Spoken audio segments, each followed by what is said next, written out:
નમસ્કાર ખેડૂત મિત્રો, ખેડૂત પ્રજા ચેનલમાં આપનું સ્વાગત છે। આજે તારીખ 26 ઓક્ટોબર 2025 સવારના મહત્વના હવામાન સમાચાર ચેનલમાં નવા આવો તો સબસ્ક્રાઇબ કરી લેજો। ગુજરાત હવામાન વિભાગે આગામી 3 કલાક માટે તાત્કાલિક આગાહી જાહેર કરી છે, જે મુજબ રાજ્યના વિવિધ ભાગોમાં ભારેથી હળવા વરસાદની શક્યતા છે। અમરેલી, ગીર સોમનાથ અને દીવમાં ભારે પવન અને ગાજવીજ સાથે ભારે વરસાદની આગાહી કરવામાં આવી છે। જૂનાગઢ, ભાવનગર, ભરૂચ, નર્મદા, સુરત, તાપી, ડાંગ, નવસારી, વલસાડ, દમણ અને દાદરા નગર હવેલીમાં મધ્યમ વરસાદની શક્યતા છે। પોરબંદર, રાજકોટ, સુરેન્દ્રનગર, બોટાદ, અમદાવાદ, આણંદ, વડોદરા, છોટાઉદેપુર, પંચમહાલ, દાહોદ અને ખેડામાં હળવા વરસાદની આગાહી કરવામાં આવી છે। હવામાન નિષ્ણાત પ્રેસ ગોસ્વામીએ અરબી સમુદ્રમાં સર્જાયેલા સાયક્લોનિક સર્ક્યુલેશનને કારણે ગુજરાતમાં આગામી 2 નવેમ્બર સુધી કમોસમી વરસાદની આગાહી કરી છે।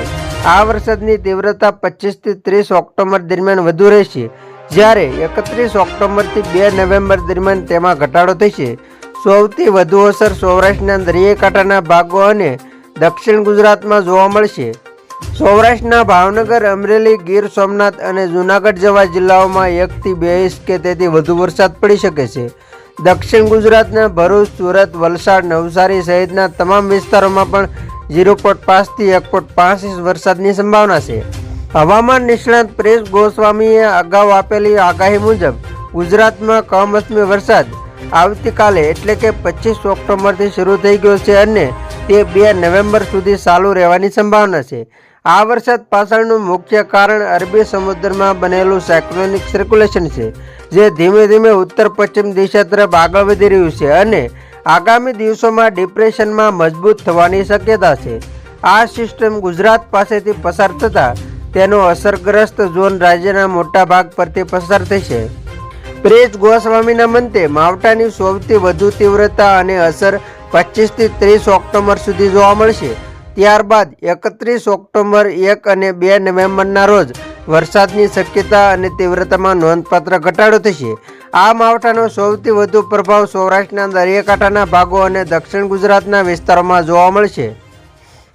દક્ષિણ ગુજરાતમાં લગભગ તમામ કેન્દ્રોમાં વરસાદની શક્યતા છે, જેમાં ભરૂચ, અંકલેશ્વર, રાજપીપળા, સુરત, વલસાડ, વાપી, બારડોલી, બિલીમોરા, ડાંગ અને નવસારી સહિતના વિસ્તારોમાં 0.5 થી 1.5 ઇંચ સુધીનો વરસાદ પડવાનું અનુમાન છે, જ્યારે 1-2 સેન્ટરમાં 1.5 ઇંચથી વધુ વરસાદ પણ નોંધાઈ શકે છે। જો કે આ વિસ્તારના 50 થી 60% ભાગમાં જ વરસાદ થવાની શક્યતા છે। સાર્વત્રિક વરસાદની સંભાવના ઓછી છે।